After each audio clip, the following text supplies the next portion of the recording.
A dica de hoje é sobre alternador do Corsa Bosch. Correia comendo muito rápido, gastando, fazendo barulho. Vocês conseguem perceber aí o aspecto da correia muito ruim. Isso acontece por conta do atrito da areia com as polias motoras, polia do alternador e as polias. Elas com o tempo acabam desgastando, começa a afundar e aí começa a patinar a correia em cima da polia.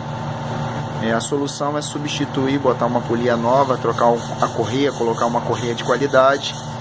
E aí, quando abrimos o alternador para fazer uma revisão, percebemos que havia outras coisas que precisavam ser feitas.